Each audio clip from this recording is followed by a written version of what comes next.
yeah, I was stood up in front of the bosses that next week and told, you're not a player anymore. You're part of the backroom staff. It's your responsibility to make sure that we don't end up on the back page of Italian newspapers. When you look back on your career now, are you proud? And if you are, how long did it take? Moved into this corporate world. My preparation to get prepped for these big interviews and big sort of new roles, I just go out and kick. You know what makes up a winning culture? Sort of Yeah, thing. totally, because I've been part of it. I wasn't actually present, to be fair, at home. I lived my job because I'm still on this journey to get to the top. What would you say to like a young player now who's kind of like, yeah, what I want to do is be the GM one day or be the CEO one day? What would be your warnings to them? I was motivated to finish the game and then pivot away from rugby and never get caught. Oh, so bro, you're still working over in London, but living in Treviso? Yeah, it's complex. I am, as you'd imagine, I'm based in Treviso, Yeah. working with the mighty Moliano and Treviso, working with a load of their kickers, which is great, which is really rewarding. I work with kids from under 40. Well, Rocco, my son, he's in the under 10s at Treviso. They train 3 nights a week, tournaments at the weekends. It's full noise. It's amazing. So he's 9. So he's all in. So I coach the kids, coach Moliano, coach Treviso Academy, and then individuals, actually, quite a lot of individuals that just reach out and Really? want to do a few sessions. There's not that much skill coaching out here, right? So Wow. So personalized kicking sessions. Yeah, it makes total sense. yeah. No, I love it. That's my favorite thing whilst playing, really. If I look back from very young, I always loved kicking. I'd be kicking by myself. And then when I went through pro, sometimes you never got the chance to be that kicker. And then it was only really when I played in Italy that I got the chance to be. You're pretty good, Bryce. I was just going to say, I'm sure you remember me as 90% final season, but I was going to say, that got always the way.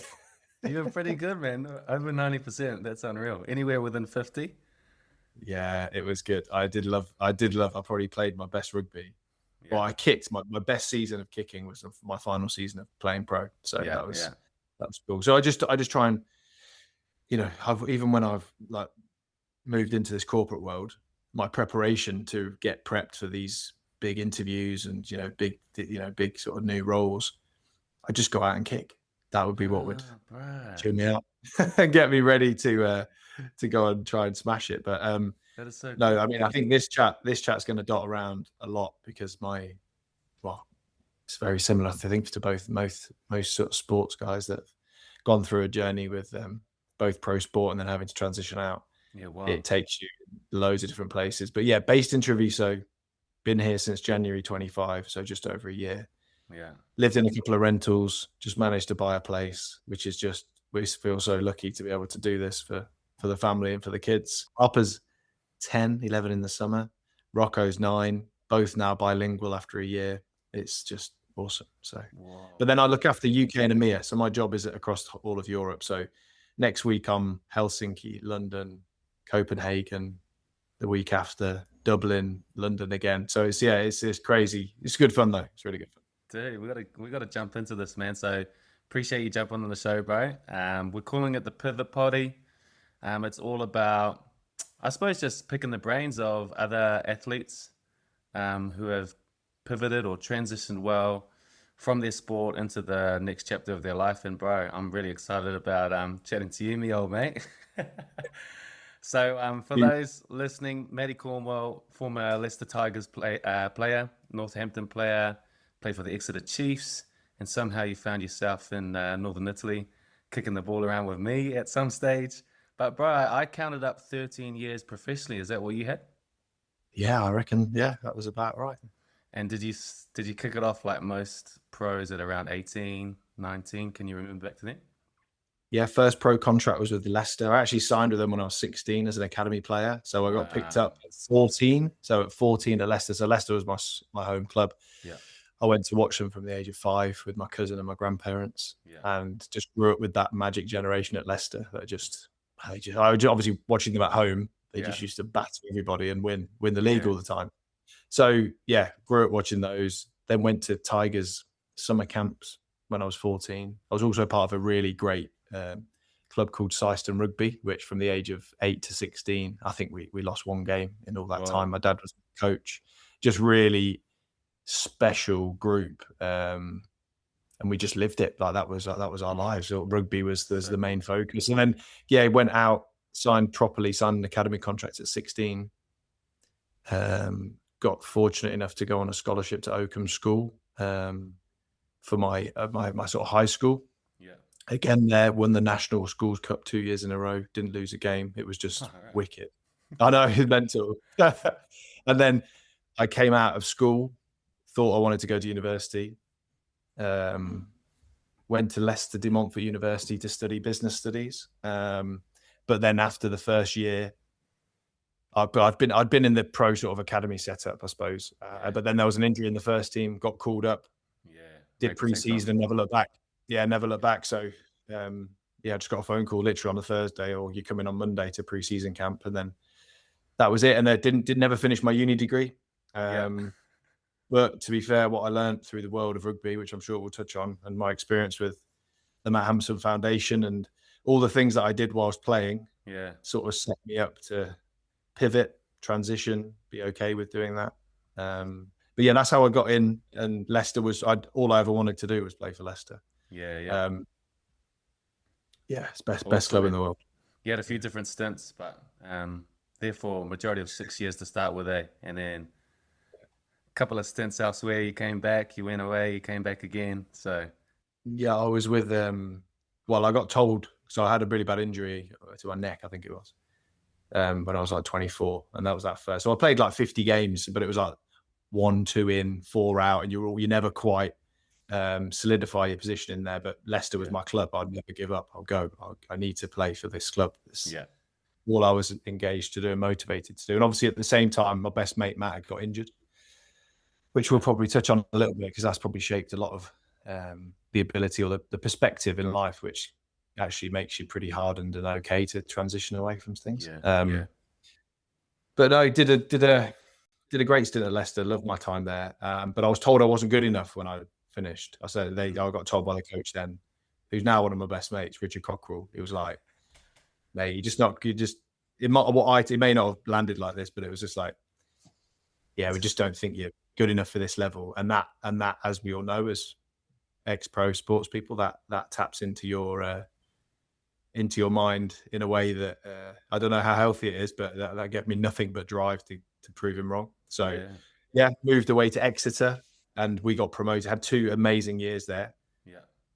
And we got promoted, which was incredible. And actually, I played pretty much most games for the 2 years.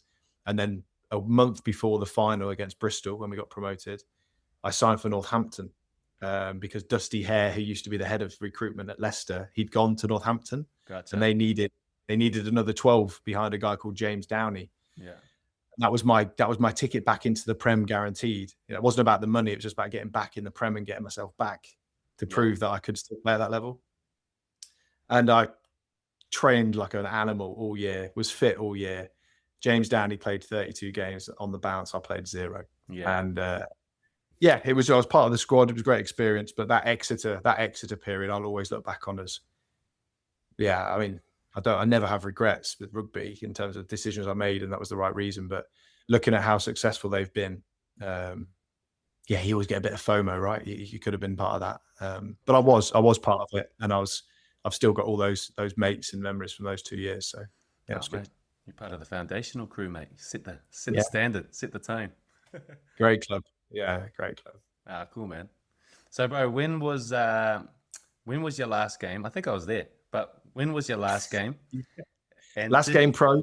Yeah, last pro game. And did you know it was going to be your last at the time? Yeah. So I'd always, after my best mate Matt Hampson got injured when he was 19, so playing for England under 21s. And most people who follow rugby will have probably followed Matt's story. But yeah, I was like, I'm going to transition on my terms. What I don't want to do is finish playing in May or finish through injury, which could happen any minute of any day with the job we did. So I was very motivated to finish on my terms and transition. Someone told me nothing good happens after 12 o'clock. So I was like, well, I'll tell you what, Yeah. I'll clock out at 12. But also as well as a weirdly competitive edge is never quite made it. And by made it, I mean, everyone will think, oh, you played 13 years pro, you made it, how good. But my mindset wasn't like that. My mindset was, I'd been England under 21s captain. I'd actually been I was going on a trajectory to be the best I could. And that better pinnacle would be to play for England and push for, as many higher honours as you could. And it didn't really quite happen for me. So no problem. But yeah, I was motivated to finish the game and then pivot away from rugby and never get caught. So I'm going to retire at 30 on my terms. Arguably could have played in Italy for a lot longer. Still turn up now, to be fair, at 41. And they've just extended the max age to 48 in this the top 2 tiers. So you never know. Never say never. And yeah, but managed to finish my career in the end of May, and then I took a job June the 1st. So I moved into the role of Leicester Tigers team manager. That's wild, eh?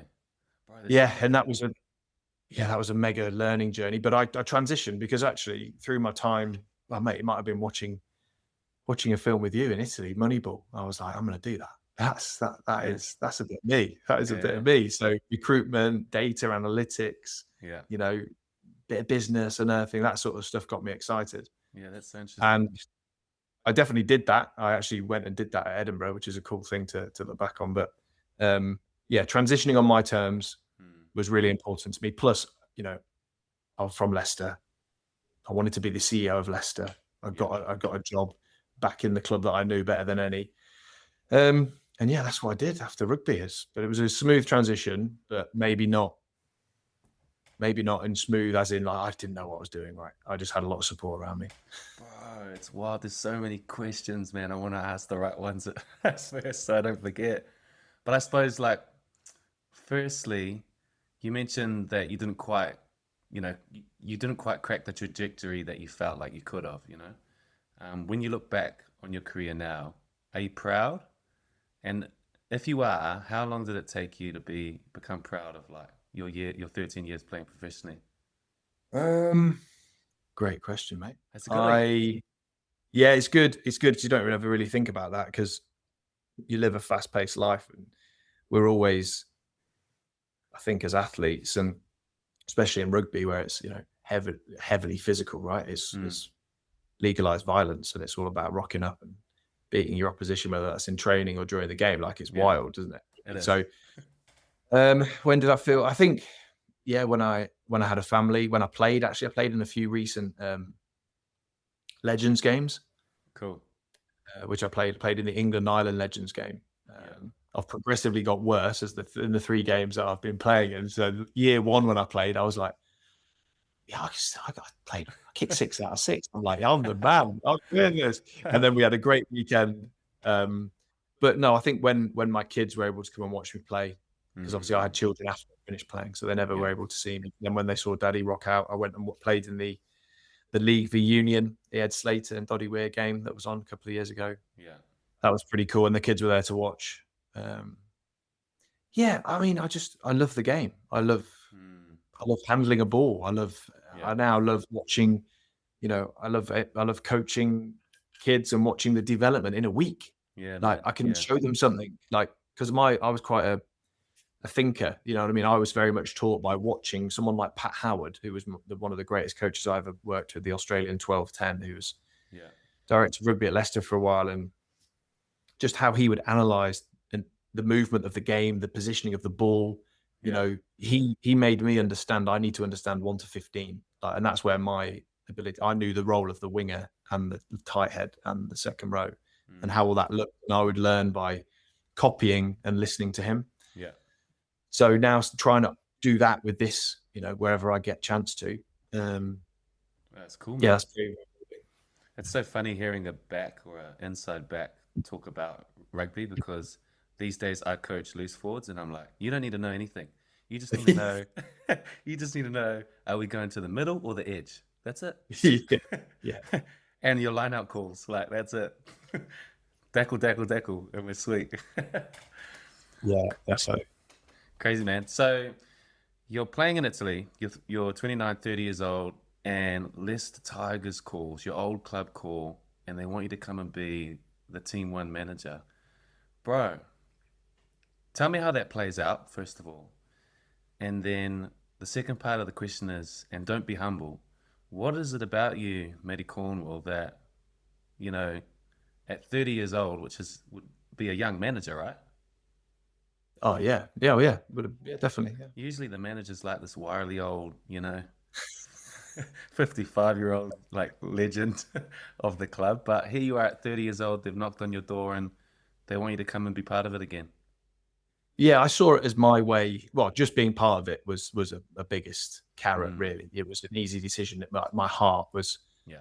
it's my way back to my club. It's my club, like, because that's how I was brought up. Nothing mattered. It was just, yeah, really sort of focused like that. And then but also it gave me. I was then driven to climb the ladder, like post rugby. I remember. Well, the reason I left rugby early is because I'm on the hunt to go and never be caught. So the people of my age who come out of rugby at 35, let's say average retirement age, who've all had maybe a more successful career from a monetary value, the ability to earn. I think if you're able to earn that much more money, it gives you a little stopgap post playing. Or that's how I would approach it. If I had X amount of money, okay, well I can figure out what I want to do through a 12-month period. That's sort of how, if I had the money to do it. I didn't have the money to do it because of the level of where I was contractually through my career. So I'm gonna move into a world that I can hopefully crack on. And when they retire at 35, I'm 5 years ahead of them. Like, they're never catching me. They're never catching me. And that's actually what gets me out of bed in the morning. So interesting.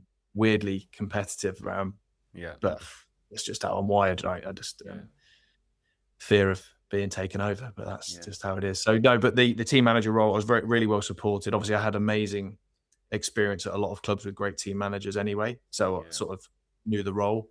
But I was thrown straight in, so it was every role's unique. Every club does it differently, but I was still on the pitch training because I could. I needed 10 coming. So I was out of training. I trained with clubs until I left Edinburgh. So for 8 years post playing, I'm still holding a bag. I'm still kicking off kickoffs. I'm still handling a ball. I'm still pitch side, doing all the substitutions, getting in the ear from the coaches, get him on the pitch. Like doing all. So I did all the travel.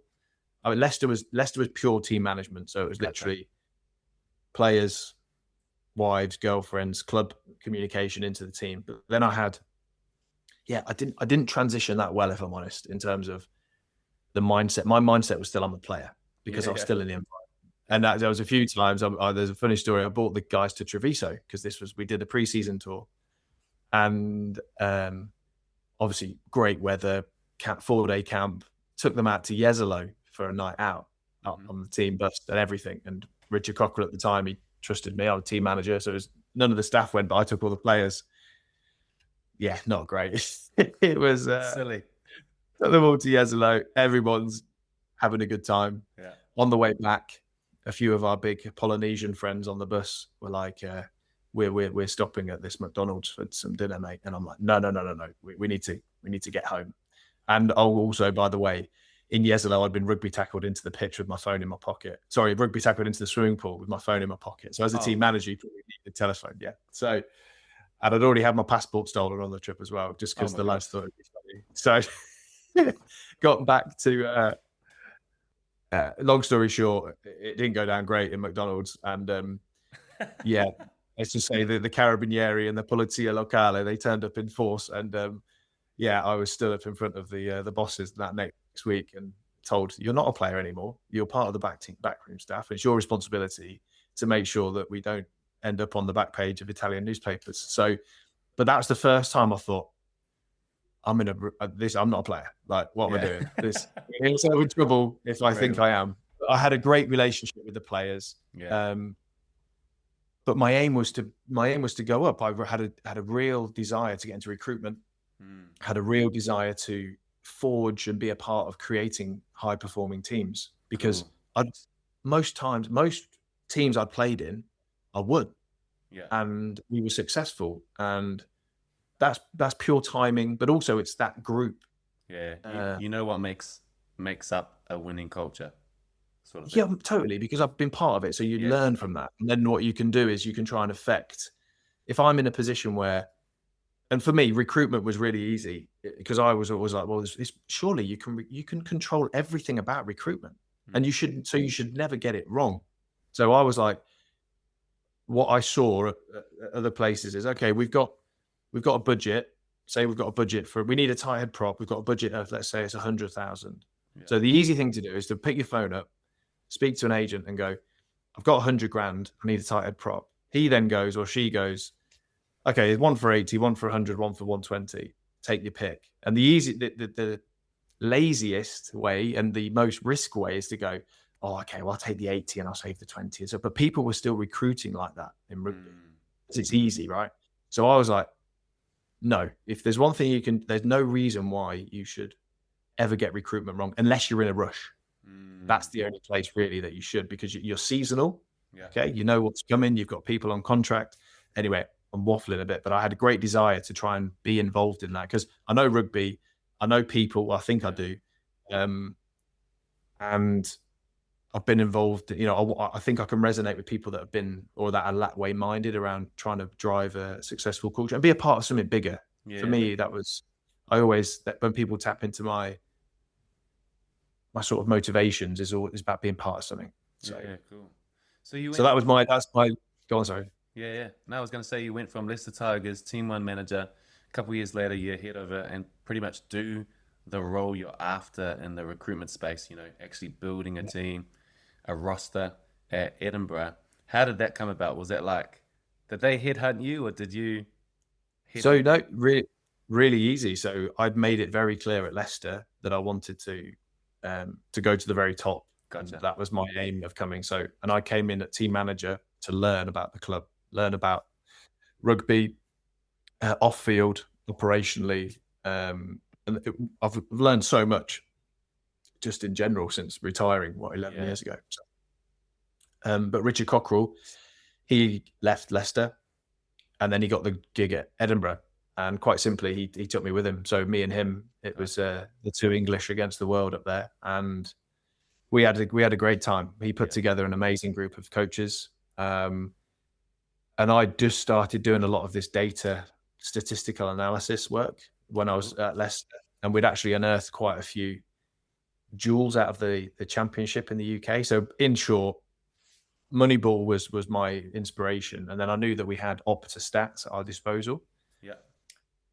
So quite simply, in my logical thinking, I've got 4,500 pro players playing every week around the world, all being statted by interns or whatever. You stat the game post game, then gets uploaded to the central portal. There's your database. There's your statistics. So, but what I saw in the market and sometimes is that people were opinionating data.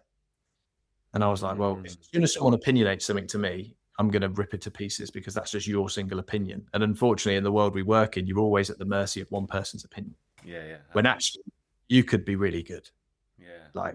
There's an argument to say you should have played at a way higher level, but at some of that, one of those points and one of those games where you were being judged or whatever, someone has just said, I don't think because of that. So data would give you an ability to cut all that opinion out. So I wanted to create a formula-based recruitment tool that would keep it clean. It would just be black and white stats. So as long as you got those, as long as you compared props with props, nines with nines, tens with tens, I'm comparing apples with apples against output statistical, because all of those analysts are taught to stat those games in the same way. Yeah. So now I'm giving it all away, but it's fine. This is logically how I wanted to use statistics. Wow. Fast forward to and Edinburgh gave me that opportunity to do that. So I was actually there. I did 2 jobs in one, which was savage at times because I'd work team manager all day. And then when the players and everyone spoke to their agents in the evening, I'd be all in on the ops side. And it was all consuming. It was, really, really difficult family life. I mean, my wife, Anna, I don't know how she put up with it, to be fair. It was a serious time, but I wasn't actually present, to be fair, at home. I lived my job because I'm still on this journey to get to the top. Like my mindset is that I've got to go, I've got to go, I've got to go, I've got to be successful. Wow. But I did some great things with the recruitment, and my sort of biggest win story was Pierre Schumann out of the Lucid, now who's British Lions, Scotland legend of a human. And just quickly, in 2017-18, on my statistical analysis tool, Mako Vunipola was the number one loosehead prop in the world statistically over the previous 4 years. Yeah. Number two is a guy called Pierre Schumann. Like, who the hell's Pierre Schumann? Who's this guy? His stats were wild. Like, his average ball carry, it was just up there. His number of tackles, his positive inputs in games. So what I use stats for, it gave me a snapshot of 4,500 players, how they perform every Monday. So what that would do to me, my brain would be like, right, straight onto Opta, Pierre Schumann's last 5 games. Let me see this, because it gave me like, where do I go? Because you can't watch 4,500 people. So Pierre Schumann, went to watch him. Within 5 minutes, I'm like, this is my man. He is allergic to the floor. He goes on the floor. He gets up within a split second. And if I've learned anything from the best players. I mean, you used to do it. You used to roll, get on the feet quick because you're out of the game on the floor. Anyway, the guy's a beast. So what I did, and this is probably a bit of my generation of doing these roles. Most people would maybe try and find the agent, have a talk to the club. Mate, I just hit him up on Instagram. So I just, how good. Within the same afternoon, I just Instagram video called him, and I said, Pierre, hi, it's Matt from Edinburgh. I'd love you to be a part of our team next year. And he goes, it'll be an honor. And I was like, let's go. So we went over, met him and his wife in Johannesburg, and the rest is history. But what that allowed us to do, obviously we did all our checks and all of our due diligence around him. He's a standout human. Your gut instinct. And again, it comes back to your own core values of what you just resonate and you just know. So you've got a gut instinct. First time I met you at Sandana, within half an hour, you're like, sound. We're gonna be cheeky. Not too sure about this fella. So we did that on a lot. We did that on a lot of occasions, and actually, the formula-based statistical analysis that we had allowed us to unearth some incredibly gifted players who were incredibly cheap in the marketplace because nobody's looking at them. And that allowed us at Edinburgh and at Scottish Rugby to be incredibly creative with our budgets that we had. And then we were just trying to drive a great environment, and it was a wicked time, to be fair. It was really really enjoyable being a part of something. You're there for a while, man, and you mentioned it was like really tough work. Are we talking like 10, 12-hour days? Like never off. No, mate, never off. I spent a Christmas Day on the phone to a Fijian stuck in an airport because he couldn't get out. So, but I chose to do that. I chose to put myself in that hot seat of being responsible for everybody's needs, and because I thought that's what I needed to do, and I wanted to do it. I chose to be that guy. Just really wanting to be successfy and wanting to be good. Whoa, how good! Legend. Medical or recruitment. Yeah, I should have done that, mate. But then I did actually try my hand in a bit of agency stuff, trying to help a few players over the time, just because there was that business sport flip. Always been interested in that.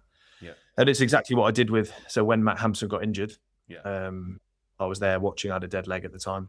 England, obviously, played. I was 21s captain for a couple of years. And Hambo, I watched the scrum. I was 2 meters away from it because I always like watching the guys do the scrum practice. And he slipped, obviously missed his bind or whatever happened, fell in the scrum, got collapsed on top of him, and he sat up, and I was like, Hambo, get up. Like, come on, mate, get up. And he goes, can't feel my legs. Boom, shot backwards. And then luckily for us, international referee who was there, it's England training, so you've got all the resources you can imagine. A guy called Tony Spreadbury, who is a trained paramedic in his day job. Everybody else froze, and he bossed it. And I watched my best mate get resuscitated. Wow. And get brought back to life by spreaders. Like, what a legend. So that then, I mean, I knew that day, I was like, I've got to take care of him. Like, that was me. Bro, Yeah. so if anyone's listening to this and doesn't know about the Matt Hampson story or the Matt Hampson Foundation, I think they should go and look into that now and then almost like um, tune back Yeah. in. And it won't take Yeah. long, but it's an incredible story. So you guys are like 20 years old at the time when this happened? Yeah. We're both 19, 20. Yeah. 19. Um, Not to be a spoiler alert, but Matt is paralyzed from then on. Is that right? He didn't. Yeah. Does Yeah. So he's a tetraplegic. He injured his upper neck, which affects your diaphragm. So he's paralyzed from the neck down, yeah, on the aid of a ventilator. And we, in short, that day I knew, geez, like I need to look after him. So I yeah, pivoted all of my a lot of my energy, yeah, and maybe that had a knock on effect to me, but that's doesn't yeah, matter because you do it anyway. yeah, The So I was at the biggest club in the world, right? yeah, Canterbury Crusaders and Leicester Tigers, two biggest clubs in the world, yeah, I'd say at that time.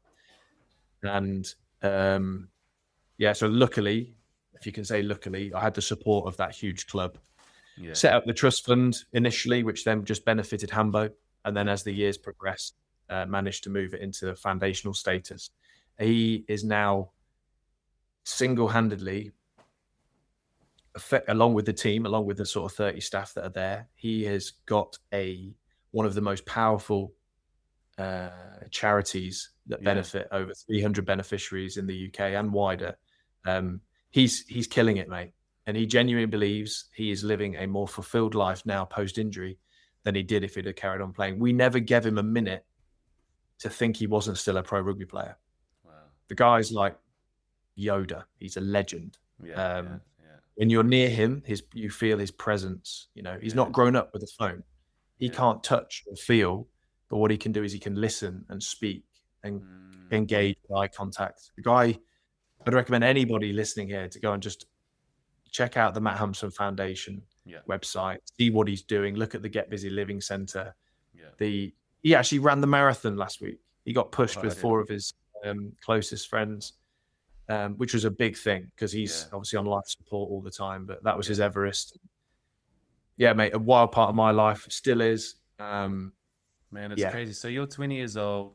Your best mate is just had this terrible injury in rugby. You're trying to get your own rugby career off the ground. What did you do for him? So talk us through like when you set up the foundation, like what did that look like? You had to call a bunch of people, fill out a bunch of mate, forms. we were daily meetings. Again, I was supported by the whole of the Leicester club, Yeah, the yeah, whole of the rugby community, yeah. because at that point, nobody had ever been injured at that level wearing an England shirt ever in Mm, history. Okay, mm, so but Leicester is a special club. It's a family club, and nothing else matters. If somebody goes down like that, mm. you've got everything. So we just had everybody supporting. But then I was just in the mix. I'd finished training at 1, 2 p.m. Yeah. and then I'd go straight in the office and start organizing what we were doing. So bucket Wow. collections, kit sales. I actually the main sort of it's weird. The first couple of years I actually started collecting players' training kit, with all Yeah, personalized numbers or initials, start selling it on eBay. yeah. And mate, we were doing hundreds of thousands of pounds for Matt Hampson per year That's so in cool. second-hand smelly kit sales, but people wanted it. It's cool. It's a cool stash, right? Everyone wants a bit of stash, and I was taking it around the world, really. But incredible support from the club, incredible support, and I think the main thing is the players and his Mm, peers. We were running shuttle buses every day from Leicester to Stoke Mandeville Hospital, where he was there for mm, 18 months. The support that we put around Hambo, yeah, yeah, it was. Yeah, I think it made a big difference, right? yeah. It's like a silver lining in a really terrible situation, right? And Yeah, bro, I interviewed Ben Herring. Uh, legend. yeah, it was a good yarn. And I said to him after the podcast, I said, bro, he said, who's coming up? I said, Matty Cornwell's coming up. Do you remember him? He goes, oh yeah, of course. He goes, man, it'd be so good to pick his brain, And he goes, pretty much the second thing he said about you was, man, what Matt did for the Matt Hampson Foundation is huge. And I think just So often I look back on things you do like with rugby and the different tough conversations you have to have, or you pick up and pack up your stuff and move to the other side of the world. But for you to do what you did at like 20, 21 years old, like, it's wild, man. So unbelievable. Yeah. Obviously, and you already mentioned it massively shaped you into who you are today, right? Yeah, I think so. It gave me, well, we haven't even touched on what I do now, but I'm in a wild corporate world, and I'm 2 contacts away. I mean, we could play a game. Like, I'm always 2 contacts away through my rugby network to the place I need to get to. Oh, how It's good. mad. And that shows just the power of the rugby community. But also, Yeah. I had to double down on the rugby network to help support Hambo. So Mm, I was in every corporate event. I was in every post-match dinner. And I was driving the Matt Hampson Foundation into all conversations. yeah. So now that obviously runs itself. I'm not involved day to day at all with the Hambo Foundation because I don't Yeah. need to be. People are there. That's their full-time role. Um, and it's not because I've done that I don't want to. I just, it's flying. I think if I didn't have, I mean, I'll do anything for that charity whenever Mm, required. But yeah, I was chasing my rugby dream, and yeah. that sort of stayed put in the Midlands, I suppose. So Yeah. Yeah. that's sort of where the distance came. But no, mate, they're doing great things, and it definitely shaped. Yeah, just a huge part of my life, right? It is. It's a massive part of your story, bro. Hey, side question. Watching your best mate go through that and then trying to get your own rugby career going, like, did you struggle mentally, like throwing yourself into collisions for Nah, some time? nah, it probably made me more motivated. To be fair. Really? Oh, that's cool. Yeah, yeah. No, it's never affected me from a safety perspective Yeah. because Hambo and Hambo wouldn't. Yeah, Hambo was one of the toughest guys on the pitch. He had a switch, Mm, He would melt people, and yeah. he was a big, like 6'3", perfect tight head, like Yeah. perfect top shape, just immense power, and a little bit tapped and angry at times, which is always nice to tap into. So, no, and if anything, mate, I miss the physical of rugby. Mm, That's if I'm looking back now. If there's obviously, I love kicking. That's a sub part of the game, yeah. but physically, like I try and end myself whenever I can to feel that pain the day after. It's so funny, bro. Like, I'm 34. I'm a assistant coach now at a local rugby club here in New Zealand. And I run out before the guys with the pad that I'm gonna hold for warm up. Yeah, I'm like, in let's your next. go. I'm like, let's go. Come on, who wants to hit me? Like, Yeah, yeah. and I Thing think is, I'm it's doing that. I'm doing that with 9-year-olds. It's probably not the best. I just take a knee. Let's take a knee. oh, it's crazy, man.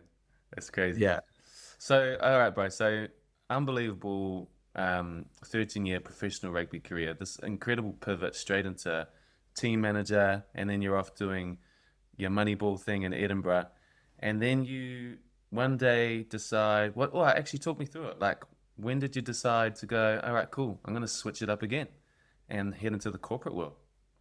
well, I mean, this is a great segue. This is going really well. So I first moved out to Italy because I needed to play, and then when I that was the first time I'd ever obviously lived in Italy. Yeah, Then Leicester came calling, and I actually went back to play for Leicester in my final year when we won the league in 2013. yeah. But the same year, my wife Anna, she had a horrific car accident. She was working for Next as a buyer. She completely snapped off her neck of femur, her lower leg, fractured her pelvis, like near death. Horrific accident for her, which again shaped Mm, everything we did. So on two massive things happened that year. One, I was able to come back and play for my boyhood club, who they told me I wasn't good enough for 6 years before. mm. And I got told I played Sale at home, and Richard Cockle came up to me as I walked off the pitch without any prompting and went, "Mate, I was wrong what I said all those years ago. You are good Wow. enough." I could have retired then. I could have been done. I was like, Yeah, that's me done. yeah, I've done it. yeah. And weird, really, like, in front of 27,000 people, home club, grandparents watching. I was like, yeah, I'm done. I don't Wow. need, I'm not motivated to do anything else, Yeah. even though, but So that was the Leicester thing. But at the same time, obviously, my wife is recovering from a horrific accident, which was a crazy time. And then with all those things converging, it was like, well, Italy was such a good experience. Let's go and set up shop out there. Let's go and have an experience together, because she was unfortunate to not be able to physically go back to work, which was really hard to see because she was killing it in her job via for Next, which was and that was her dream, right, to work in that industry. So we then moved back out to Italy, had 2 years. And that's just before then I transitioned back into the real world Leicester, which was a huge decision. But it was an opportunity. So fast forward, I think that was quite an important bit, because what we did through those years of working at Leicester and Edinburgh and living as a family and having children, etc. And Anna, my wife, just being amazing, allowing me to have that time. She had to be the flexible one because I was all in on this career. All the coaches left Edinburgh, basically. So the coach left, all of the support team left, but because I was in that operational role in the middle, with 50 players over there, 50 staff over there, I wanted to keep continuing to drive in the environment. I can work with other coaches. I can work with other players. It's not, that role for me. And that's why you have a lot of times you have senior individuals that have been there a long time doing those roles. Long story short, I think I sort of hit my ceiling in that Edinburgh Rugby Scottish Union setup. And I don't mind sharing. An individual made a statement to me because I was really driven to try and push on, kick on. How can I go and learn? How can I go to other areas of the world, go and learn about how they're doing it in Australian rules, or have it? And there was no investment in me to be able to go and do those things. Gotcha. And I thought, been on the same gig for 5 years, not saying it wasn't a good job or a good gig at all. But I'm driven to go. Like I'm driven. As you go, you earn more, which gives you and your family more options and opportunities in life. That's how I see things. And all the coaches left, had the discussion, and somebody said to me, and again, given how I acted in previous situations, they said, "Oh, you know what? As well, there's always someone willing to do your job for less in sport." And I was like, "Mate, you've got no idea who you've got here. Like, I'm done. Like you've just completely devalued all the work that I put in over those years." And I'm really sorry, but I didn't say that at the time. But if that's the sentiment of somebody who's in charge of my progression, then I'm looking outside. And at the time, I'd actually bought in a recruitment company who specialised in placing sports and military professionals into roles. Into Edinburgh to try and help the players transition out of the game. A guy called Lloyd, who's a former Leicester Tigers player. And Mitch Reed at the time as well, who's a real pivotal part of that. Anyway, I got approached by them and said, "Mate, I've got something for you." And I was like, "What? Yeah, okay, I'm all ears. Like, why not?" And it was for a large Japanese tech company who needed a UK Salesforce partnership leader, which is in effect, imagine you've got 100 salespeople for Salesforce, which if anyone doesn't know is a global technology company. You've got 100 salespeople working for you, and you've got 100 salespeople selling to the same accounts for Salesforce. My job as a serial networker and relationship builder was to go and find the person for the same account from us and the person from the same account of them and put them together and let the magic happen and go and do some business. So for me, for that first year, and I interviewed, the guy was former military. We hit it off. He goes, "Mate, don't worry about your lack of knowledge. I want you as a person. So I'm going to coach you and train you. But I want to recruit." And he did his recruitment properly, right? He knew he got the person before the technical ability in that role. Interesting. So that was cool. And then I'll fast forward really quickly, but in those sort of roles, the world of technology sales is mad, right? It moves so quickly and there is so much opportunity. And that was I think the driving factor for me. So if you perform, you get rewarded. If you don't perform, you don't get rewarded. So with my sports mentality of consistent effort every day, taking feedback every 10 seconds as normal on the pitch, which you do, it builds up resilience to be able to deal with these conversations, with these no's. It's okay, no problem. Let's go to the next one. I get up every day and go, like, that's how I'm wired. So, and then a good mate of mine who actually works in the same ecosystem said, Matt, you're way better suited to sales. And so I listened to him because I respected him, and I found myself in a pretty cool sales role. And that is now three years ago. I went through an acquisition, and I got headhunted, and Cool. and yeah, I'm loving life in the corporate world. It's Cool, bro. Do you wear a suit and really tie to different. work, or No. I'm smart. I'm smart, Cash. smart cash? Yeah, I'm a chameleon, mate. So it depends where I am. I can go with the best in the suits and ties, or I can be Nice. No. dressed like a 25-year-old. No problem. There must be some events you can bust out the loafers, bro. They're gone. They're dead. Craig, man. So I was trying to pronounce the business you work for now correctly. Is it like Fix. it's just Fix with a PH? Yeah, Fix Technologies. They're a globally recognized Salesforce partner. So Salesforce will sell the licenses to customers. We will implement that technology for them. And we are on the global advisory board for a solution which is part of the Salesforce offering. So they offer a lot of different things to all businesses. Yeah.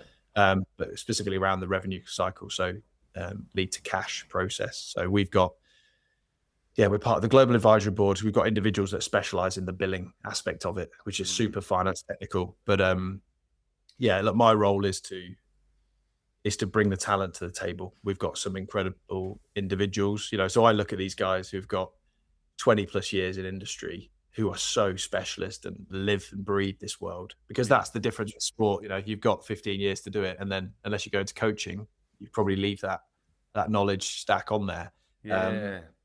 But then coming into corporate world, you've got people of similar age that are 20 years plus in this industry, that all I've got is respect for them, because they are, they're like me at 90% kicking last year playing. Gotcha. They're that specialists. So I've got some great people in this job. I don't know what's going to happen tomorrow. So the unknown drives me weirdly, because it's exciting. I got purpose because I feel part of a group of people that want to achieve something. So I'm wired. They've tapped into my brain well. And I really enjoy getting up and going. And yeah, mate, it's good fun. It's interesting, man. You're so driven. It's come up a bit in this conversation. Like, do you reckon that comes from your sport, or are you just a weirdo? Well, yeah, we're going a bit deep there. You could go on a few different. You could go. I don't know. Am I driven? I think it's different things. There's fear of failure, which drives me. It's driven me from a young kid. How have I been molded that way? Don't know. Parenting, maybe. We all know that sort of wires you in a certain way when you're young. I think I've seen the world. Like, I mean, I've not been down to your neck of the woods really too much, apart from a trip to Australia, but I see what's out there. It's a major reason why we've just bought a house in Italy. Like, the standard of living, that we're not around for that long, mate, right? So I want my children, my family to enjoy the good stuff. I want to have a balance. I want to be able to educate them in what's out there, because I think, and that is truly fortunate and a privilege to be able to live like we're living now. But I get that perspective of seeing a lot of different places. So, you just moved back to Italy. Was that in the last couple of years? You've just gone. Yeah, that was last January. So just like 15 months ago. Yeah. Tell me about that But decision, right? all from when I stopped playing with you 11 years ago, whenever me and the family had spare time, a weekend off here, we'd always come back. We'd always come back. It's 2 hours. It's beautiful. Like, why would you not? You can. And I think you've got to. When we left to go back to Leicester Tigers, to be a team manager, that was a big, because that wasn't the plan. The plan was to come and give Italy a shot and see where we can go. But then just naturally, we've always returned back here. It's got our heart. It's a beautiful place, and it's 25 degrees and the sun is shining and the food's great, and friends come and visit. And actually, when you we probably see more friends living out here than you would if you were living near them, because everyone's got their busy lives. So, um, I agree with that, man. When my second year in living in Italy, I probably had like 6 or 7 visitors from New Zealand passing yeah, through, like people in their 20s. Sometimes they were friends of friends. Like I didn't even know them too well. But it's yeah, like, yeah, yeah, hey, so and so said you're close to Venice. Can we yeah, come and crash on the couch for a night? It's like, yeah, man, go for it. yeah. Yeah, so we got this place. It's got my wife teaches Pilates as well, so we've got a studio. It's just perfect. There's a studio downstairs. There's a big old taverna downstairs at the back, which has got huge long dining. Strip goes out into the garden. You're on the river. It's Wow. it's worldy. Like Yeah. I can't get this in the UK. Nah. So, um, and the kids speak both languages. I think as hard as it's been to transition, because Edinburgh was a very comfortable existence for the kids, but we've challenged them. Mm. We've we've allowed them to grow. Like they ski for 3 months of the year. Like Yeah. how good's that? Yeah. It's like I can see the mountains from the window. Yeah. It's got a Treviso's a special little city that Yeah. can ticks a lot of boxes. That's why a lot of people actually settle here post playing. They love it. Yeah, true, bro. Far out. So you was part of it as well, just like getting a little bit of balance. Like your work is so corporate, so full on, and then Yeah. if you're like switching off your team's meeting and heading downstairs for a wee spritz at the at the piazza, bro. Like, You basically we're Google Workspace, mate. None of that sorry, bro. stuff. Sorry, bro. Okay, that's okay, no problem. So last night, 7:30, switch off for the week. Yeah, but kids like 7:30 in the UK at 7:30, you already had dinner already, and Yeah, you're yeah. probably tucking up, watching a bit of TV. It's we're out, we're walking down to the piazza, we're having a spritz, we're Oh wow. digesting. I'm actually coming down from a wild day at work, just trying to like get my brain to stop going a million miles an hour. Yeah, man. Um, And yeah, no, it's that sort of thing. People live outside. We don't get home till 10, and you just, what should we do for dinner? Should we just? Oh yeah, we'll just go and grab something there. And I know. everybody lives like that. It doesn't cost a ridiculous amount of money. So because everybody lives like that, everything like that is a lot cheaper. It is, Um, eh? It is. That yeah, was like hard to explain to people, but yeah, Italy and the Italians really have made it easy to go out and have a good time together. What I mean by that is go out and have a couple of drinks, yeah, aperitivo, and it's not killer. If we do that in New yeah, Zealand, that has to be like the one and only special night of the week. Like it's gonna break the yeah, bank. yeah, yeah. No, it's yeah, it's a nice way of living, and I think as well, just the comparison, like sport was never off for Yeah. me, because there was always. And maybe it's an unhealthy mindset towards it, I don't know, or maybe it's sport in general. Like there was always somebody willing to do more in sport, and that was the Mm, fear. So if you switch off mm, and you don't keep going, and if someone else does more, they're gonna beat you. And yeah, that was yeah. my constant fear. Now in the corporate world, I actually can't do that, Mm, because everybody switches off. Everybody gives each other um, the respect of their time out of mm, hours. So that's a huge difference. And so what I had to learn to do, and again, with this the whole name of your pod, but pivoting your mindset for me. And actually, this has been a huge learning as well, that some people have made me aware of, which is good, is switching that on and off now. So that yeah, sports mindset, not healthy yeah, all the time at all. It's not going to do you well. It's not going to yeah, serve you at yeah. home with your family. So, but Monday morning at 9 o'clock, when it's time to go, I'm Mm, switching it on, and that's why I think so many. And I work with loads of guys who mm, they're unsure of transition. I like genuinely shout out to anybody that wants to have some help, some mm, guidance, just some conversation around the thought of pivoting out of the game on their terms, or because they now have to because of injury or can't get a contract. Or I love doing that. I work with so many guys who are just yeah. interested. They just need a bit of help. There still isn't yet a dedicated arm that will take care of you. There's no job. You do not get given anything. No.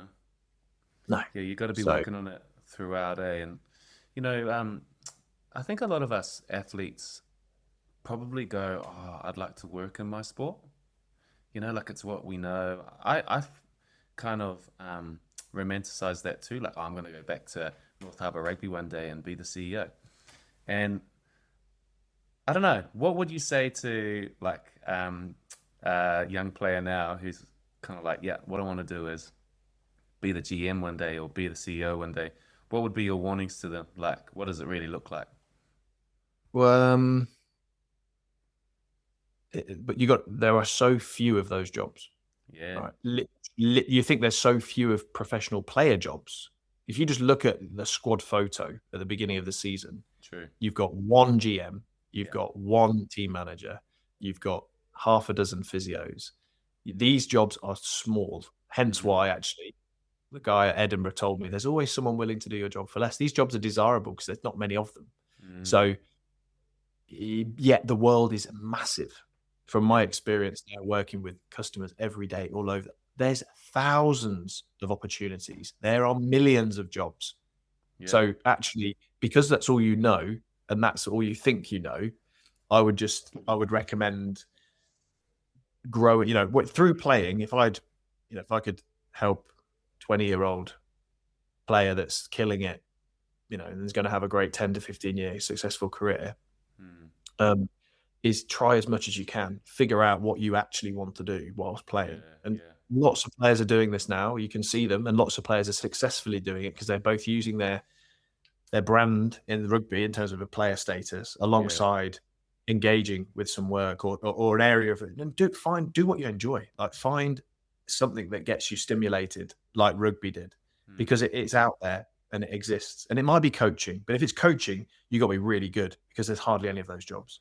yeah. If you want to go into tech sales or construction or project management, because we're used to being rigid, and actually being project managers it's actually quite an easy transition role, Mm, because you got to be on. So there's so many of these roles, and actually the mindset of pro sports people is not it's not normal. mm. It's that is your differentiator as a pro sports person going into the world of work. So use that as your golden nugget.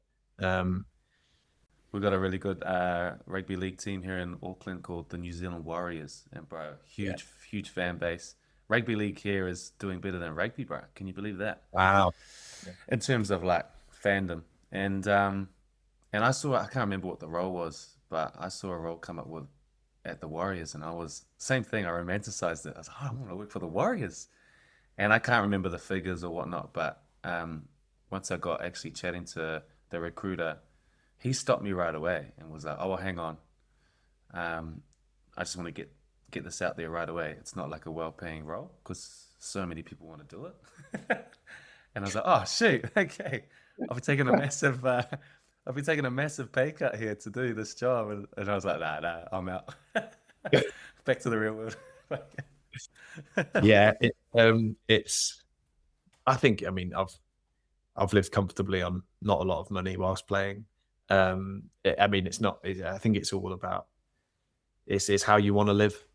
Money Yeah, just gives you the ability to live how you want to live, doesn't it? Really, yeah, unless you've got so much money, and then it's never a problem. But yeah, that's not normal for everybody. So yeah, yeah, mate. It's. I think try and find something that you really enjoy, yeah, yeah. and keep doing it. Yeah, 100%. Someone I interviewed a couple of weeks back too said it's really cool in rugby or in sport while you're in there, you don't feel like you have much time. You've got like maybe 10, 15 years, right? Um, Whereas once you're out of sport, you've got all this time. You might have 40 years left to work. So you've got time to find that too, and figure out what makes you tick. Matty, bro, Yeah. I'll let you go shortly, but I have one more question. What motivates you now? So you've got a couple of, how old are the kids? Yeah, Rocco's just turned 9 and Harper's 10, 11 in the summer. So Wow, 10 and 9, she's man. she's a volleyball superstar. Rocco's a little rugby superstar. Awesome, man. Both smashing the language, Yeah, transitioning into the Italian school system. yeah. No, they're doing amazing. And my wife has got an activewear brand called Mardivam Active Club in the UK. Mm, She's teaching Pilates as well. She's gunning it. She's doing really well. So yeah, my purpose, my motivation is to support my family, to give them opportunities to see the world. Cool. That's what's going to shape them. It's going to be, I'm 41 now. Got a great job in a great industry where effort is rewarded. So actually, if I never had rugby in my life, getting into this industry post university, for a lot of people, I'd recommend that like nothing else. It's cool. It's fun. It's fast paced. You've got to, and you want to be kept honest, don't you? Most people, I don't know. I would never like to be in a monotonous, boring job. That just doesn't float my boat. Want to be part of something, but I think, motivations are to have great experiences, and where we're living now gives us an opportunity to dot through different periods of the year and enjoy different times and stuff. Yeah, man. Do you like, with where you're living now and where your kids are at and where your wife's at with her business, like, do you want to be the CEO one day? Or are you like, man, I could just keep, like, if I can keep this ticking along, maybe I'll take a few new challenges along the way, but you know what I mean? Is there that motivation to keep climbing the ladder?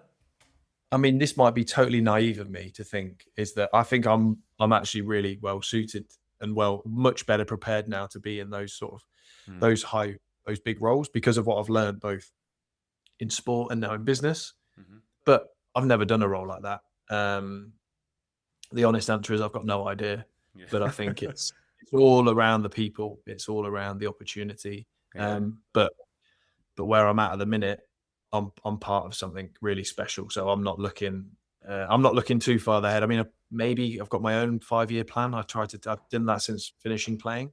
I've tried to actually write down goal set, because if you write it down, weirdly you're accountable for it. And it was Toulouse Vianu, Toulouse maybe. He's played Leicester for a time. World class. He's now at Doncaster, I think. Still going strong, stepping 7 people every time he gets the ball. He rocked up to me at Tigers literally this first week he was there, and he goes, "Matt, I need you to sign my contract." I'm like, "What do you mean sign my contract?" He goes, "Oh, no, I'm writing all of my season's aims." I was like, "Wow, what is this? I've never ever known of any player to do this." He wrote his 5 aims. So it was like most defenders beaten, most meters made, top 4 finish to qualify for, that sort of thing. And he put his own stats down that he wanted to achieve. I signed them. He signed them. He said, "Mate, if you're going to keep me accountable for this every day." I'd known him for a week, but he obviously wanted to create that relationship with me. I'd, been involved in landing him and getting him into the club, etc. Not from a signing perspective, but more from a team manager perspective. And I just thought, and I think he'd learned that. I think he'd learned that through the Crusaders system or from his engagements in NZ. But what I've then taken from that, and my wife does it as well with some of her friends around that goal setting piece, there's a direct correlation between doing this and having a clear sort of short-term plan or whatever plan you want, life goals.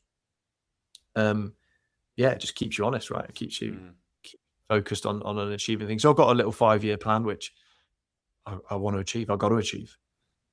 Can you ever see yourself stepping back into sport, or is like that chapter closed for you now? I think in a place like this, I can stay close to the game for a long time and stay in, especially with my son, who's, he's got another 10 years in the system before he then would go out into the world of work, if you like, and see where he goes to. But rugby is such a sweet spot up here in the north of Italy. There are so many clubs. It's a hub. There's not many places. Treviso have got it. They have so much opportunity in their region because, I mean, I saw it at Leicester. I saw it at Edinburgh. I've seen it in Treviso. Think of it as you grow up with your family in a beautiful city. Like everybody wants to live here. You then play rugby with the same people in your area from the age of 4 to 18. Always together. Then you're in an academy system, and all you've done through that whole 10 years previous is watch that club play. So you are. I just want to play for Treviso. Then you've got the ability to play in a top league and a top European competition and play for your country whilst all being in this area. Like, why would I and earn good money? Because there's only 2 pro teams in the whole of Italy at the minute. So, and to keep their talent, they've got to probably pay them pretty well. Why would you ever leave Treviso if you're a future Italian professional? Or, it's so and you could have done that at Edinburgh with the Scotland connection. and Leicester being obviously such a big club and so many clubs around it. So yeah, I see the potential here, but I enjoy just dipping in and out. I got asked loads to be to do more roles here within rugby. What I didn't want to do is let them down. So I do as little as required to be able to still do something. But if I get more time, so during pre-season at 6:30 in the morning, I'll be on the pitch with them 3 days a week because I want to, and that's dead time. Kids are asleep. Yeah.